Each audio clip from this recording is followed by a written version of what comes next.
কেসকি বান্দির পোলা, যাকে কেউ ব্যারিস্টার বলে, যদি এটা ভুয়া ব্যারিস্টার, এই শাহরিয়ার কবির বলেছে 71 সালে এই দেশ স্বাধীন হয়নি। ঠিক আছে, এইভাবে বলেছে 71 সালে এই দেশ স্বাধীন হয়নি, 71 সালের পরবর্তীতে স্বাধীনতা শুরু হয়েছে। আলাপ শুনছেন তো বক্তব্য? মানে এদের যে আসল উদ্দেশ্য কি আপনারা বুঝতে পারছেন তো, যে এরা কারা? এটা হচ্ছে খবর। এটা কোন পত্রিকা আসছে দেখি, আবারও বলি, এটা খবর, এটা আসছে দ্য পোস্ট, অন্যান্য পত্রিকা আসছে, আমরা দেখেছি অন্যান্য পত্রিকাতেও এসেছে, তাই না? আমি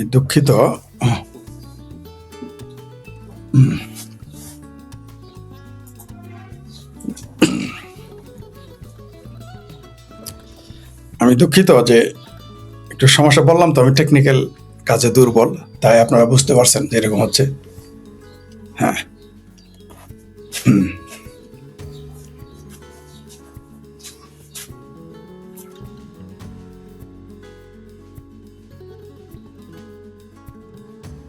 দুঃখিত। যাই হোক, এই খবরটা আপনারা পড়েছেন, তাই এটা আমরা শিরোনামে আনলাম। তো কেসকি বান্দির পোলাদের চিনে রাখবেন, এরা কারা। 71-এ আপনি যে কোনো দল করতে পারেন, 71-কে যারা অস্বীকার করবে তাদের আমরা রাজনৈতিক দল মনে করি না, আমরা তাদের দেশদ্রোহী মনে করি। আলোচনা ছোটখাটো আমরা আছে। তারপরে কি আছে দেখি, আজকের আর কি কি খবর আছে আমরা দেখি। বহুবিধ খবর আছে। হ্যাঁ, আরেকটা খবর দিই আপনাদের মনে আছে কি, ওই যে গফুর ভাই, তারপর যাকে আমি আদর করে ফ্রড মাজাহার বলেছি, যেটার নাম অরিজিনালি ফরাদ মজাহার, যে হচ্ছে আপনারা শুনেছেন যে আপনাদের সেই রাজাকারদের নয়নের মণি, শিরোমণি, নয়নের মণি, প্যানিক ভোটের গুরু ফরাদ মাজাহারের একবার যে নাটক করেছিল আপনাদের মনে আছে, গুম নাটক, আওয়ামী লীগের আমলে। কি নাটক? গুম নাটক। কেন? তার প্রেমিকা নিয়ে তিনি একটু ওই যে মামুনুলের মতো একটু 501-এ লটরপটর করার মতো ঘটনা ঘটিয়েছিল। তারপর সে আওয়ামী লীগের নাটক করে এবং সেই নাটক ধরা করে। সেম একটা নাটক ঘটিয়েছে ছাত্র শিবিরের সম্ভবত আন্তর্জাতিক বিষয়ক সম্পাদক। ছাত্র শিবিরের সবটা আটকাউলি থাকে, তো কি করেছে তারা জানেন? এটা সংসদ পর্যন্ত, শুধু জাতীয় পত্রিকায় আসে নাই। প্রথমে তারা নাটক করলো যে শিবিরের এই সহসম্পাদক গুম হয়ে গেছে। তারা এটাকে প্রথমে আওয়ামী লীগের উপরে চাপিয়ে দিত, তারপরে ভারতের উপরে। পারে নাই, তাদের সেই সম্পাদক বের হয়ে এসেছে। মানে মোটামুটি তাদের সেই আন্তর্জাতিক বিষয়ক সম্পাদকের যে থলের বিড়াল, সেটা সংসদে বাংলাদেশের মুসলেকা স্বরাষ্ট্রমন্ত্রী ফাঁস করে দিয়েছেন। সে একটা বিধবা নারীকে প্রেমের প্রস্তাব দিয়ে তারপর সেক্স করেছে, ইন্টারকোর্স করেছে এবং তাকে বিয়ের প্রলোভন দেখিয়েছে। তার পেটে বাচ্চা হয়েছিল, যেটা আলী রিয়াজের একটা ঘটনার আগে শুনেছিলেন। যাই হোক, সেটা পরে আসি। সেই ফরাদ মাজারের বউয়ের যে সরকার ছিল, ফরিদা আক্তারের যে কলিগ ছিল ফরিদা আক্তার, আলী রিয়াজ ওই কাজটা করেছে। আমেরিকার ভিসার লোভ দেখিয়ে তার ভ্রূণ হত্যা করিয়েছে এবং তার সেই নারীর খোঁজ এখন আমরা পাই না। তো এই ঠিক একই সিলসিলা, এই ফরদ মাজাহার, আলী রিয়াজ, যিনি সংবিধান বাবা ছিলেন, এখন ছাত্র শিবিরের সেই নেতা, কেন্দ্রীয় নেতা, কি করেছে? একজনকে প্রথমে বিধবা, তাকে ধর্ষণ করেছে বিয়ের প্রলোভন দেখিয়ে, তারপরে বাচ্চার ভ্রূণ নষ্ট করেছে, আরেকটা ফৌজদারি অপরাধ। তারপরে গুম নাটক করে পালিয়ে গিয়েছিল, কিন্তু ধরা পড়েছে। এখন পত্রিকা এসেছে, আপনারা দেখেছেন সংসদে কিভাবে ঝাঁপিয়ে পড়েছে এই রাজাকার আলবদর তাদের রক্ষা করতে। কারণ এদের তো অভ্যাস আছেই, 71-এ নারীদের গণিমতের মাল ঘোষণা করেছিল। এদের নেতা তো বলেই যে নারীদের, আমাদের জামালপুর নাকি টাঙ্গাইলের নাকি শেরপুরে কোন জামাত নেতা যেন বলেই ফেলেছিলেন, যারা প্রবাসে থাকে তাদের নারীদের ভোগ করার অধিকার আছে, তাদের উপর হক আছে, আর যারা আওয়ামী লীগ করে তাদের বউ মেয়েদের উপর তাদের হক আছে। এগুলো তারা বলেছে, এগুলো তাদের পুরনো স্বভাব। এখন আবার নতুন এরা নাটক শুরু করছে বিয়ে করতে হবে বলে, তারপর আসামি হতে হবে বলে। কারণ একদিকে ভ্রূণ হত্যা করেছে, এটা হত্যা, আরেকদিকে ধর্ষণ করেছে, মিথ্যা প্রপোজাল দিয়েছে, প্রতিশ্রুতি দেওয়ার দায়ে অভিযুক্ত, এখন ধরা পড়েছে। সবচেয়ে মজার বিষয়, এই বাটপারকে রক্ষা করতে জামাতের আরেক বুদ্ধিজীবী ফেসবুকে এসে কি বলছে জানেন? বলছে যে নবী রাসূলেরাও এই কাজ করতো, অন্যের বউয়ের প্রতি নজর দিত, এবং পরে বলতো আমার বউটা দিয়ে দাও, তোমার বউটা। সাহাবীরাও নাকি এই কাজ করছে, এটা নাকি পাপ না। মানে এরা কত বড় বজ্জাত! সংসদে সেই ধর্ষক শিবিরের নেতার পক্ষে তো নিয়েছেই, আবার শিবিরের আর এক বুদ্ধিজীবী খ্যাত সে বলেছে যে নবী রাসূলরাও এগুলো করতো সাহাবারাও এগুলো করতো, অন্যের নারীর প্রতি কুনজর দিত। ইসলাম ধর্মকে হাস্যকর বানানোর জন্য শিবিরের বুদ্ধিজীবীদের চাইতে আর কারো বেশি দরকার আছে? আপনারা আসিফ মহিউদ্দিনের গালি দেন, আসাদ নূরকে গালি দেন, তসলিমা নাসরিনকে গালি দেন, মুফতি ইমরান বশিরকে গালি দেন, কিন্তু রিয়ালিটি হলো ইসলামের ক্ষতি, ইসলামের পশ্চাৎ দেশ দিয়ে শুধু বাস না, কঞ্চা দেওয়ার জন্য বাংলাদেশের শিবিরেরাই যথেষ্ট।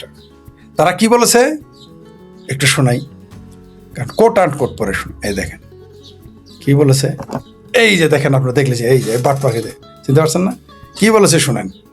একটা সময় সাহাবে কেরাম প্রেম করতো, সাহাবেরা কি করতো? প্রেম করতো। নারীরাও প্রেম করতো, নবীরাও প্রেম করতো। একটা সময় সাহাবা কেরামরা প্রেম করতো, নবীরাও প্রেম করতো। অন্যের স্ত্রী দেখলে ভালো লাগতো, পরে বলতো তোমার স্ত্রীকে আমাকে দিয়ে দাও। এটা কে বলেছে? শিবিরের লোক। কারা করতো? কারা বলতো? সাহাবীরা বলতো। কে বলতো? নবীরা বলতো। এই কথাটাই যদি নূপুর শর্মা ভারত এখন বলে, বা বিজেপির কোনো নেতা নেত্রী বলে, সে হয়ে যাবে কাফের। দেখবেন ভারতে আন্দোলন শুরু হয়ে যাবে।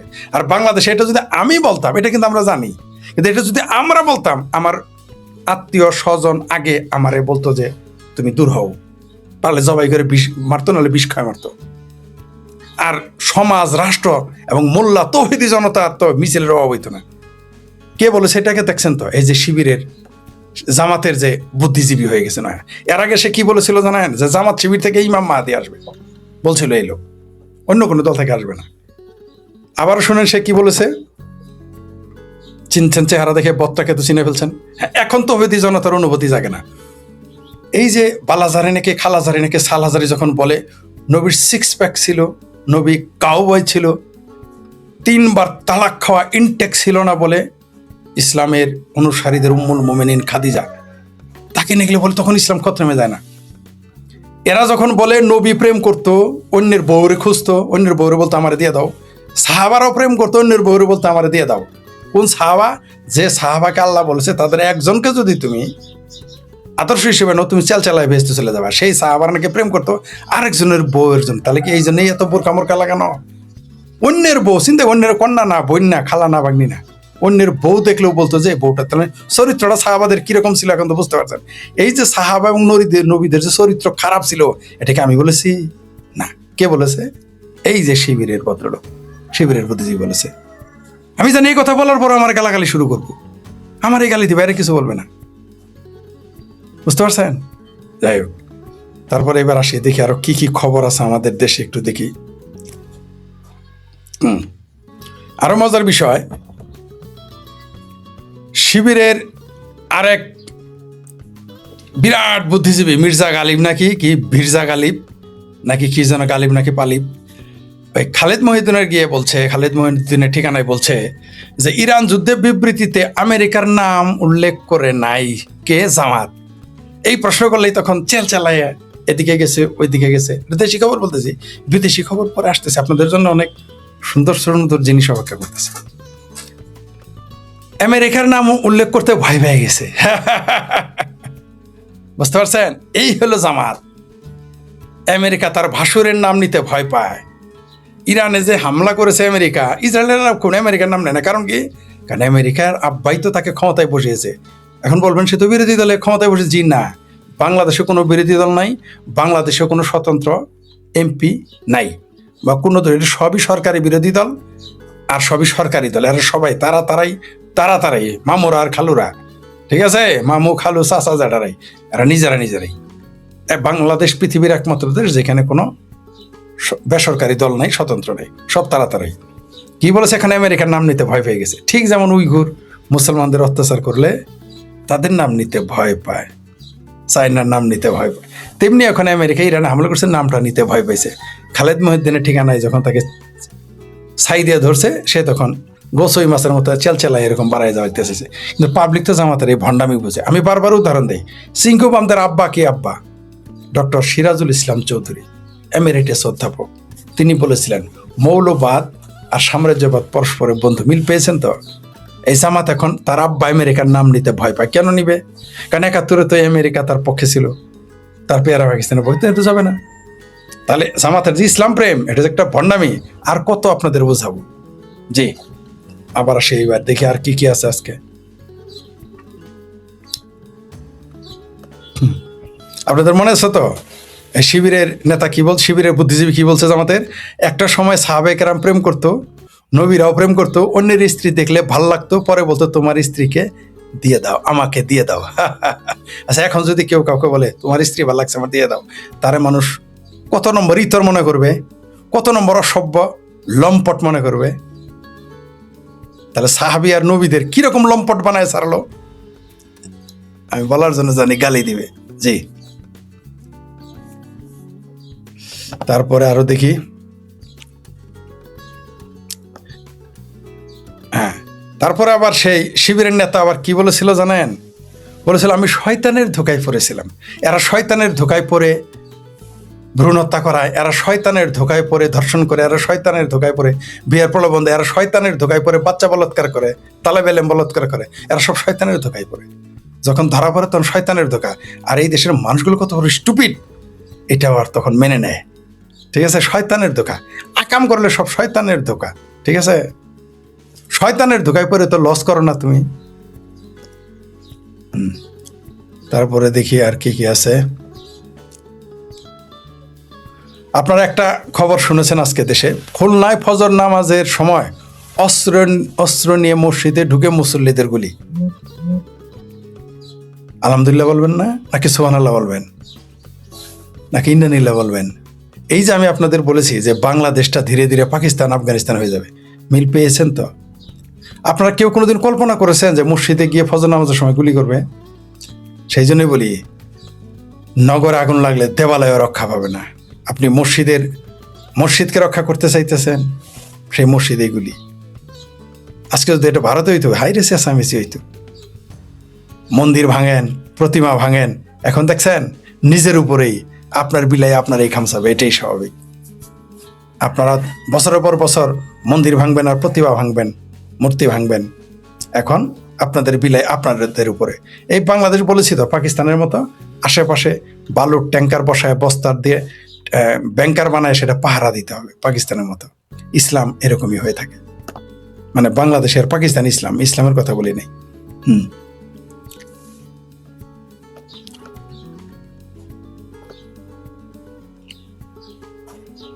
আমি 2 বছর আগে, মানে 2024 সালের 14 জুন একটা পোস্ট দিয়েছিলাম, এখন যুদ্ধ ছড়িয়ে পড়বে আমাদের অঞ্চলে, রোহিঙ্গা ঠেলে দিয়েছে এবং আশ্রয় দিতে বাধ্য করিয়েছে, সরকার ও বিরোধী দল তা মেনেও নিয়েছে, সবই যুদ্ধের পরিকল্পনার অংশ। বার্মার সামরিক সরকার এখন আমাদের জল ও সীমানায় যুদ্ধজাহাজ আনা নেয়া করছে, বহু সময় ধরে বাংলাদেশকে উস্কাচ্ছে।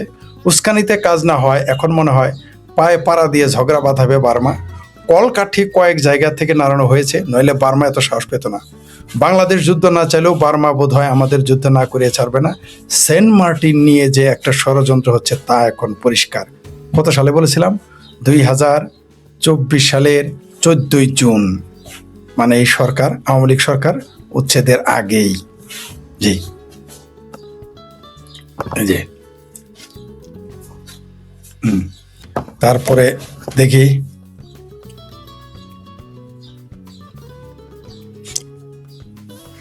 শোনেন, একটু আগে একজন আমাকে মেসেজ করলো পরের লাইন সহ, এটা আমি দেখি না, এই যে সোলাইমান অ্যানালাইসিস জামাতপন্থী অ্যাক্টিভিস্ট একজন পাঠাইছে আমাকে, এই যে মানে তারপরে আমি তো বলছি ওটা পরের লাইনও পাঠাইছে আরেকটা, ওটা আমার কাছে। ধন্যবাদ প্রিয় দর্শক, যিনি আমাকে, মানে যারা আমার হোয়াটসঅ্যাপ নাম্বার জানে তারা পাঠিয়েছে। সাহাবীদের মধ্যেও প্রেম ঘটিত ঘটনা ঘটতো, যেমন অন্যের স্ত্রীকে ভালো লাগতো, তারপর তাকে বলতো তোমার স্ত্রীকে আমাকে দিয়ে দাও। এটা নবীদের মধ্যেও ঘটেছে, যদিও কোনোটাই অন্যায় না। চিন্তা করে দেখেন, এটা অন্যায় না। আপনি একজনের বউরে চাবেন, এটা অন্যায় না। দেখছেন, ইসলাম, নবী রাসূল, সাহাবীদের পশ্চাৎ দেশে শুধু বাস না, কঞ্চি দেওয়ার জন্য এই জামাতির এই যথেষ্ট। এই কথাটা হিন্দুরা পড়বে না, এই কথাটা খ্রিস্টানরা পড়বে না, আর হাসতেছে না তারা? হাসতেছে কিনা বলেন? আপনারাই বলেন যারা মুসলমান। এই যে আমাদের গালি দেন, তসলিমা নাসরিনকে গালি দেন, আসাদ নূরকে গালি দেন, আসিফ মহিউদ্দিনকে গালি দেন, এখন আমাদের একজন তরুণ একজন এসেছে মুফতি ইমরান বশির, তাকে গালি দেন, মাঝে মাঝে আমি শেখ ফরিদকেও গালি দেন, মুফতি মাসুদকে গালি দেন। দেখেন তো এটা কে বলছে? এই কথাটা আমরা বললে কিন্তু এতক্ষণ জিহাদ ঘোষণা করতেন, আমাদের কল্লা ফেলাই দিয়ে বলতেন যে এটা ওয়াজিব হয়ে গেছে, যে এর মাথা নেওয়া ওয়াজিব হয়ে গেছে। আমাদেরকে সাতিমে রাসূল, গুস্তাকে রাসূল, গুস্তাকে সাহাবা বলতেন, ইসলামের দুশমন বলতেন। কিন্তু এখন জামাতিরা বলতেছে যে এটা আপনাদের কাছে খুব ভালো, মজায় মজা। তার মানে আপনারা যে নিজেরাও যারা তৌহিদি জনতার অনুভূতিও যে একটা ফাত্রামি, এখন বুঝতে পারছেন তো? জি।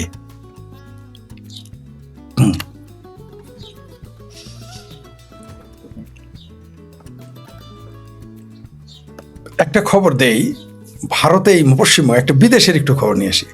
পশ্চিমবঙ্গে এই বিজেপি সরকার ক্ষমতায় আসার পরে তারা 5 টাকায় ভাত খাওয়াচ্ছে, 1 প্লেট ভাত 5 টাকা। গরিব মানুষদের জন্য খুব ভালো হয়েছে এটা, এই যে এটা করেছে, ঠিক আছে? 5 টাকা, চেহারা দেখলেই বোঝা যায় এরা কত অসহায়। এই যে মানুষের জন্য 5 টাকায় 1 প্লেট ভাত, এটা বিজেপির খুব ভালো কাজ। শুভেন্দু অধিকারীর সরকারের, রাজ্য সরকার খুব ভালো কাজ করেছে। কারণ যারা ক্ষুধার্থ তাদের জন্য যেটা কত উপকার। এখানে কিন্তু অধিকাংশই মুসলমান যারা এটা খাচ্ছে। সেই জন্য আমি বলছি না যে মুসলমানদের খাওয়ার নয়, বলছি না। খাদ্য পৃথিবীর ক্ষুধা, পৃথিবীর সব মানুষের, হিন্দু, মুসলিম, বৌদ্ধ, খ্রিস্টান, পার্সি, জৈন, শিখ, ইহুদি, নাস্তিক, আস্তিক, ধনী গরিব, সবার ক্ষুধার বেদনা এক। এটা বিজেপির রাজ্য সরকার খুব চমৎকার। তারা বেশ কয়েক জায়গায় 5 টাকা, মাত্র 5 টাকা মাছ, ডিম, ভাত খাওয়াচ্ছে বা নিরামিষ খাওয়াচ্ছে একই সাথে। এটা খুব ভালো কাজ, তাদেরকে ধন্যবাদ জানাই আমি এই কাজ করার জন্য। এটা যে কোনো সরকার করলেও তাকে ধন্যবাদ জানাই, আমার দুশ্মন করলেও এটা ধন্যবাদ জানাইতাম। আমি যারা পছন্দ করি না সেও যদি এটা করতে তাকে পছন্দ করতাম। যেমন এটা এই ব্যাপারে পছন্দ করবো, ভালো কাজ শত্রু করলেও পছন্দ করবো। খারাপ লোক, এই ব্যাপারে তসলিম আপার একটা কথা আমার ভালো লেগেছে, যে একটা মন্দ লোক, একটা খারাপ লোক, একটা অসৎ লোক, সে যদি কোনো ভালো কাজ করে তার প্রশংসা করতে হবে। কেন? যাতে সে তো এমনিই খারাপ। ভালো মানুষ তো ভালো কাজ করবে, অসৎ লোক যখন ভালো কাজ করবে তাকে উৎসাহ দিতে হবে।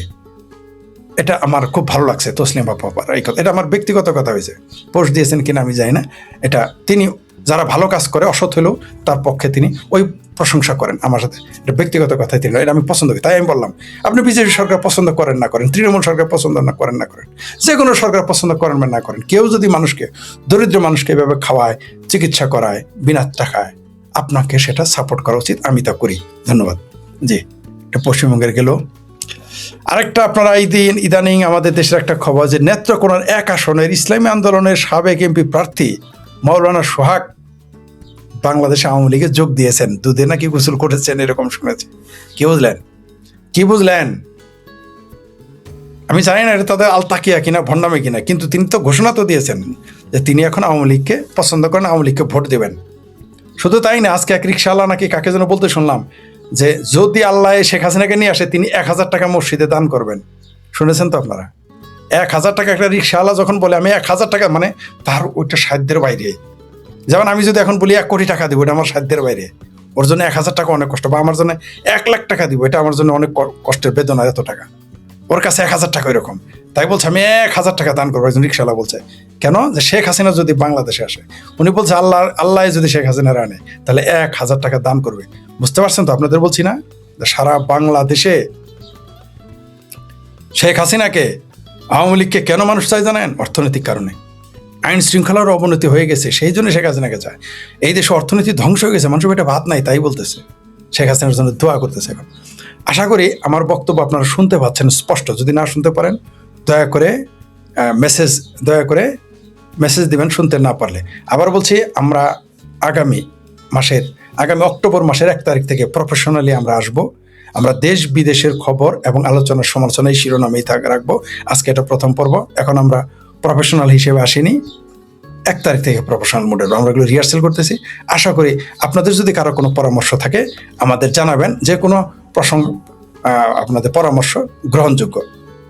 কারণ আমরা চাই এটা প্রফেশনাল মোডে আপনাদের কাছে চলে আসুক। আমরা দেশ বিদেশের খবর নিয়ে, সারা পৃথিবীর খবর নিয়ে, দেশের খবর নিয়ে আপনাদের সাথে প্রতিদিন মিনিমাম আমরা 8 ঘন্টা থাকবো।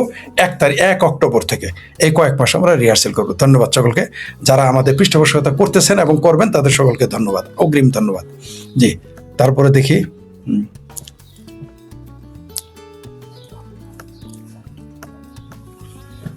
এইবার একটা কথা বলি। আপনারা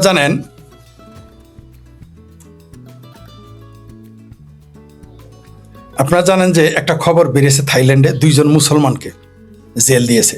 কি অপরাধ? তারা থাইল্যান্ডের একটি মন্দিরে আক্রমণ করেছিল। এরা কারা জানেন? সবচেয়ে নির্যাতিত মুসলমান, উইঘুর মুসলমান। মানে বুঝতে পারছেন তো, মুসলমান যে এইখানে যাবে ঝামেলা করবেই। আচ্ছা, এই যে থাইল্যান্ডে গিয়ে এই উইঘুর মুসলমান মন্দিরে হামলা করেছিল, তার জন্য তাদের শাস্তি দিয়ে দিয়েছে, ঠিক আছে? আপনি এটা ভাবতে পারেন? থাইল্যান্ডে মন্দিরে হামলা করছে কারা? সবচাইতে নির্যাতিত মুসলমান, উইঘুর মুসলমান, যাদের পক্ষে আমি বলি আহারে কত তারা বিপদে আছে। এটা গতকাল পরশু দিনের নিউজ, তাদের জেল হয়ে গেছে, এই যে নিয়ে যাচ্ছে।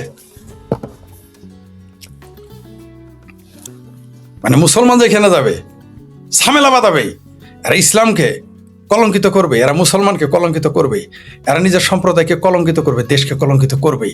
নিশ্চয়ই থাইল্যান্ডে তো কোনো সময় মুসলমান নির্যাতন হয় না, ওইখানে কেন করলো এটা? ওইখানে তো বিজেপি নাই, বজরং দল নাই, ওইখানে তো ইসরায়েল নাই।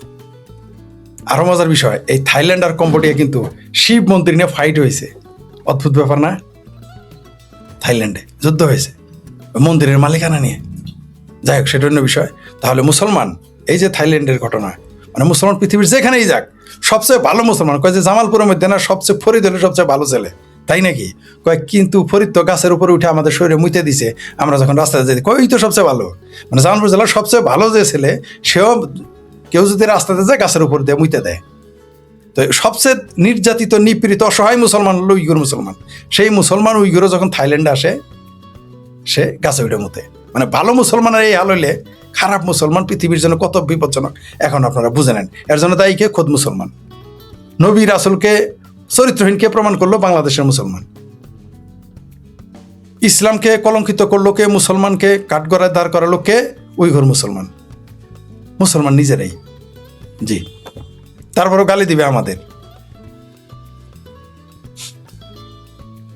অথচ দেখেন, এই যে China shocks India, what is Muslim who fled from China did well shake the whole of India. তারপর আরো হ্যাঁ,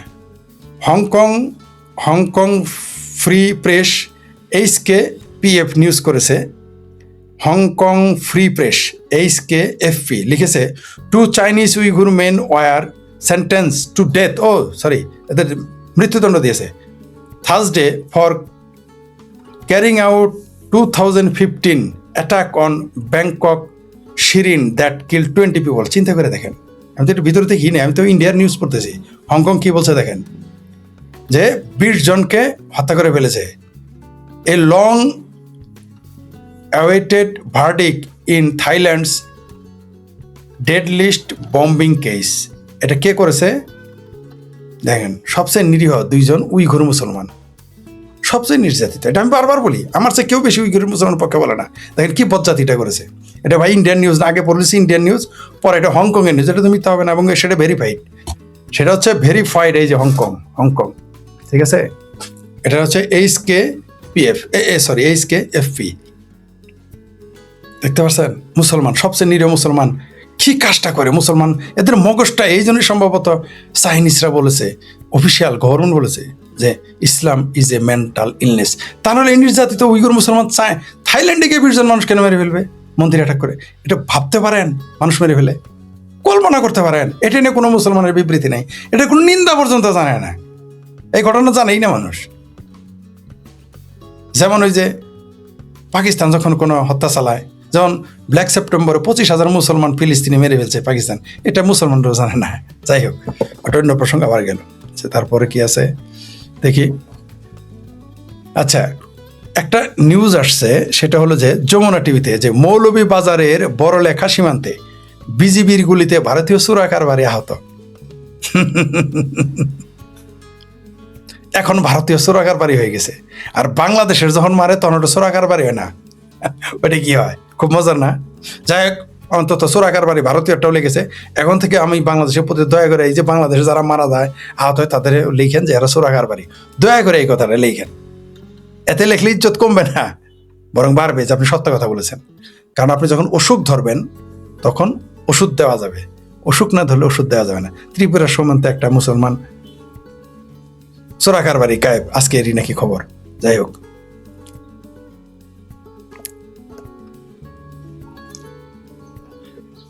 আপনারা একটা খবর পড়েছেন, বাংলা ট্রিবিউনে এসেছে, আস্ত মোবাইল টাওয়ার উধাও, সঙ্গে থাকা 15 কেভিএস জেনারেটর ও টেলিকম সরঞ্জাম সহ চোরেরা হাওয়া করে দিয়েছে। এটা একটা অদ্ভুত ব্যাপার। এটা আসছে বাংলা ট্রিবিউনে। আমাদের এলাকায় সরিষাবাড়িতে ঘটেছিল। আমার এক বন্ধুর বাসার পাশে ছিল কি বলে ট্রান্সফরমার ছিল, ট্রান্সফরমার 33,000 ভোল্টেজ ট্রান্সফরমার খুলে এনে চলে গেছে। এই হলো চোর। বাবারে বাবা, চিন্তা করতে পারেন 33,000 ভোল্টেজের ট্রান্সফরমার খুলে নিয়ে রানিং, তাও আবার অফ দ্য অফিসের সামনে। আমাদের সরিষাবাড়ির অফ দ্য অফিসের সামনে আমার বন্ধুর বাসা। সেই বন্ধুর পাশে মানে অফ দ্য অফিসের সামনেই আমার বন্ধুর বাসা। সেইখানে থেকেই গায়েব, ট্রান্সফরমার গায়েব। চলমান ট্রান্সফরমার তুলে নিয়ে চলে খুলে নিয়ে চলে গেছে। এটা কী করে সম্ভব? চোর বটে।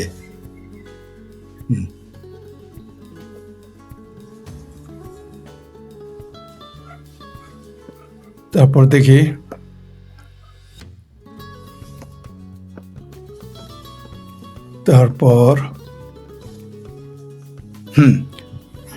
আরেকটা খবর হলো বিশেষ সম্মাননা কি ইন্ডিপেন্ডেন্ট নিউজ, মানে আরো সব পত্রিকায় আসছে, আমার এখানে যেটা পাঠায় বা আমি সংগ্রহ করি সেটা বলছি।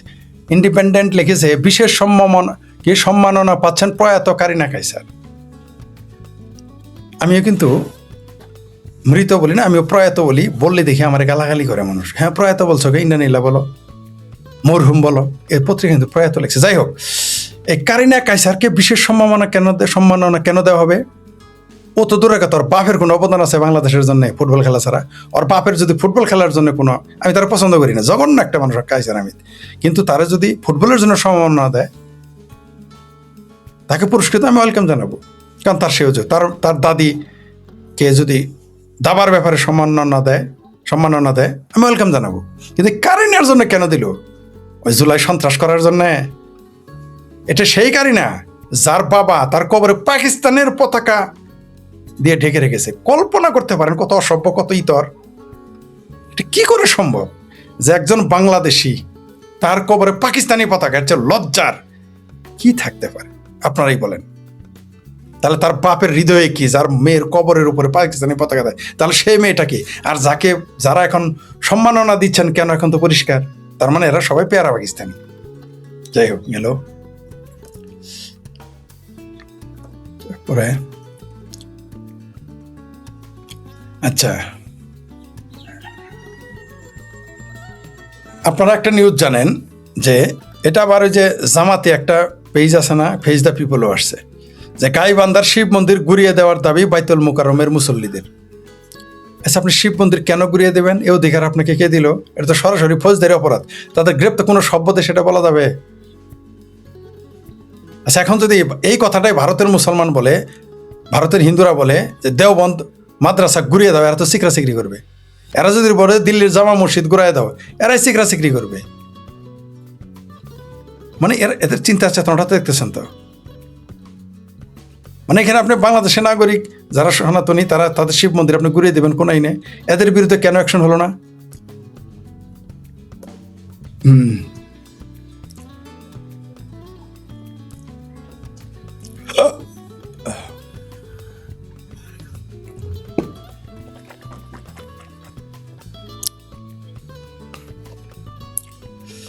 এই যে আরেকটা জামাতি আছে, এই যে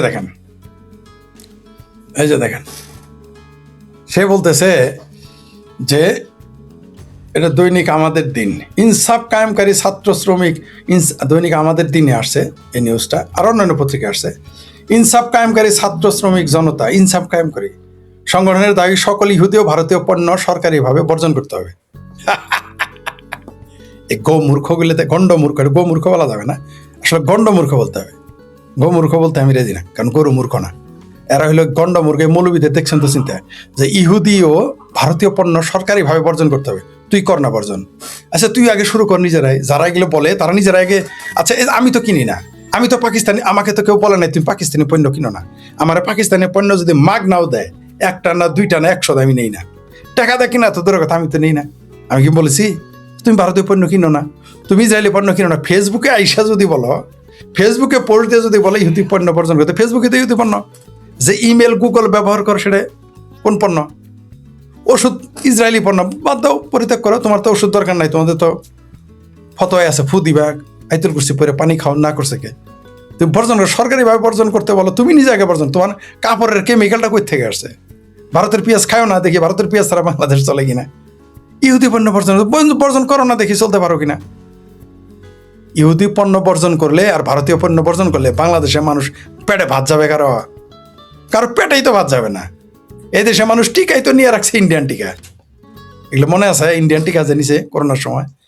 মানে এই সমস্ত মানে গণ্ডমূর্খ আমরা বাংলাদেশে পয়দা করি। শুধু মৌলবিদে তুই লাভ না, এরকম গণ্ডমূর্খ কোটটাই এলাও আছে, দাড়ি ছাড়াও আছে, টুপি ছাড়াও আছে। খালি এদের গণ্ডমূর্খ হয় না, এদেশে অনেক গণ্ডমূর্খ। দুই একটা কর্নেল আছে, বলছে যে কি হাসিনো নাকি ফাসিনো, একটা পেয়ারা পাকিস্তানি, বলছে ভারতীয় পণ্য বর্জন করে দেখ না বে। ভারতীয় পণ্য বর্জন বলিস কেন? বর্জন করে দেখা। কিনিস না বাজারে গিয়ে, দোকানে গিয়ে পণ্য কিনিস না। তোর কি জোর করে দেয়, মাগনা দেয়? তুই কিনিস না, দেখি থাকতে পারস কিনা। ভারতীয় পণ্য ছাড়া ভারতীয় ইন্ডিয়ান ট্রাকের মধ্যে উঠিস, বাসে উঠিস না, ইন্ডিয়ান বাসে। ইন্ডিয়ান মোটরসাইকেল কিনিস না, দেখি চলতে পারস কিনা। এই কথা বললে বলবে আমি ভারতের দালাল। আচ্ছা, যাই হোক, তারপর আসি। এই যে আরেক মৌলবী দেখেন, মানে মৌলবী মানেই হলো গণ্ডমূর্খ। দেখেন ইনি বলছে ব্রাজিল, আর্জেন্টিনা, ফ্রান্স, ইতালি পতাকা ওড়ানো চলবে না। কেন? কারণ এটা ইহুদিদের, হিন্দুদের, খ্রিস্টানদের, বৌদ্ধদের, এটা তার বয়ান। অমুসলিম, ঠিক আছে, অমুসলিমদের পতাকা ওড়ানো যাবে না। এবং মুসলমানরা কোনো মুসলিম দেশকে বন্ধু মনে করতে পারে না। তাহলে পৃথিবীর কোনো দেশের সাথে চলো না, আমেরিকার গোলামি করো কেন? মুরদে কোলায় না তোমার আব্বা জামাতিদের আমেরিকা ইরানে হামলা করছে, আমেরিকা শব্দ চয়ন করতে। এরা পতাকা খুব খারাপ এদের কাছে। এদের শুধু পাকিস্তানের পতাকাটাই ভালো লাগে, আর আফগানিস্তানের, মাঝে মাঝে সৌদি আরবের পতাকা ভালো লাগে, আর কোনো পতাকা ভালো লাগে না। কিন্তু ভিসা কিন্তু America, Europe, Argentina, Brazil, France এদের ভালো লাগে। ওই ভিসা কিন্তু আবার তখন আফগানিস্তান, পাকিস্তানে মাগনা দিলেও এরা যাবে না, ঠিক আছে? ওই যে দেখেন না, মামুনুল হক আফগানিস্তানে গিয়েছিল, তার ভিসা সিল মারে নাই। কেন? জানে যে একবার আফগানিস্তানে সিল মারলে পৃথিবী তার কোনো দেশে সে যেতে পারবে না। মাইন্ড ইট, মনে রাখেন দয়া করে কথাটা কি বলছি। আফগানিস্তানে চলে গিয়েছিল আমাদের মধুপুরের পীর আর হচ্ছে এই মামুনুল হক নেতৃত্বে বেশ কয়েকজন গিয়েছিল। একজনের পাসপোর্টে আফগানিস্তানের সিল মারা নাই। কেন? দালমেকুস কালা হায়, মানে এতই ভয় যে আফগানিস্তানের সিল ওই দেশে এত ভালোবাসে, ওই দেশের ইমিগ্রেশনের সিল মারা নাই কেন পাসপোর্টে? এটা আমি বলি নাই, খোদ মামুনুল হক বলেছে। তার মানে বুঝতে পারছেন তো, তারা বিশেষ অবস্থায় গিয়েছে, বিশেষ অবস্থায় ফিরে আসছে। সিলটা দেশে গেছে কিন্তু সিল মারে নাই। কি বুঝলেন? দালমেকুস তো কালা হায়। এটা আমি ভারতকে, এইবার একটু ভারতের প্রশ্ন আসতে হয়, ভারত সরকারকে বলবে, দেখেন আফগানিস্তানের জন্য জঙ্গিদের, বাংলাদেশি জঙ্গিদের, সেটা মধুপুরের হোক আর ঢাকার হোক, সেই জঙ্গিদের দুবাই থেকে পাসপোর্ট ছাড়া, ভিসা ছাড়া আফগানিস্তানে ঢুকিয়েছে। সেখান থেকে ঘুরে আবার দুবাই গিয়ে বাংলাদেশ এসেছে। কোনো দেশ কিছু, দুবাইও কিছু বলে নাই, আফগানিস্তানও কিছু বলে নাই। শিখে নেন। আর আপনারা আমাদের ভারতের ভিসা এক্সটেনশন করতে 14 বার চিন্তা করেন, মানে দেনই না। আমাদের একজন সহযোদ্ধা মুফতি মাসুদ জেলে রয়েছে এখনো। আর তারা কি করে দেখেন, তার দেশের স্বার্থে দুবাই থেকে নিয়ে আফগানিস্তানে আনে, আফগানিস্তানের দুবাই ফেরত, দুবাই থেকে বাংলাদেশে পাঠায়। কোনো ভিসা তাতে লাগে না, সিলও দেয় না। কি বুঝলেন? জি। এই যে আরেকজন বলছে, দেখেন কি বলছে, আরেকজন বলছে, এই দেখেন কি বলছে, এ বলছে ব্রাজিল, আর্জেন্টিনাকে আমরা মুসলমানরা ভালোবাসতে পারি না, ভালোবাসতে পারে না। হ্যাঁ ঠিক, শুধু ব্রাজিল আর্জেন্টিনা না, কোনো মুসলমানকে ভালোবাসতে পারে না। এটা পশ্চিমবাংলার বামপন্থীদের বোঝান, দিল্লির বামপন্থীদের বোঝান, পৃথিবীর ইউরোপ আমেরিকার বামপন্থীদের বোঝান। আর বাংলাদেশও চক্রবর্তী বসু পশু যারা আছে, ব্যাটার্জি যারা আছেন, তারা কি এটা শুনেছেন যে কোনো মুসলমান ব্রাজিল আর্জেন্টিনাকে ভালোবাসতে পারে না, কোনো মুসলমানকে ভালোবাসতে পারে না? এটা একটু জানিয়ে নিয়েন, ঠিক আছে? এই যে যারা ভারতের মুসলমান মনে করেন মুসলমান শান্তিপ্রিয়, এটা একটু শুনে নিয়েন। এটা আমার কথা না, তারা বলেছে।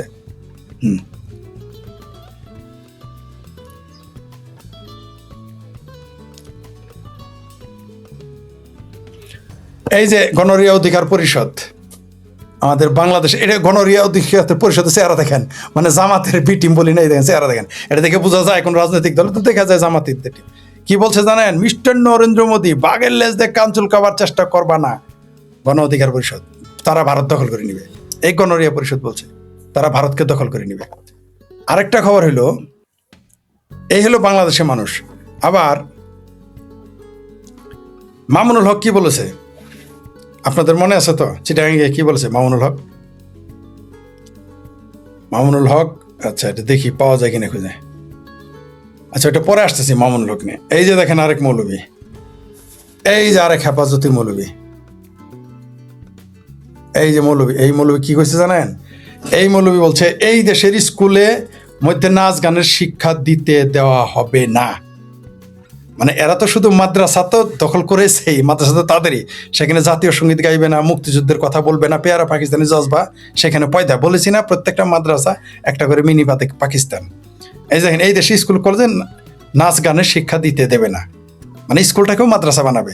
কলেজ তো বিশ্ববিদ্যালয় তো হায়ার মাদ্রাসা হয়ে গেছে, এখন স্কুলগুলোকে কমই মাদ্রাসা বানাবে। এটা একটা ফৌজদারি অপরাধ। কিন্তু ওই যে বাংলাদেশের সব রাজনৈতিক দল মোল্লাদের, এরা বলৎকার করলেই কিছু বলার সাহস পায় না, আর তো কেবল স্কুলের নাচ গান বন্ধ করতে চাইছে।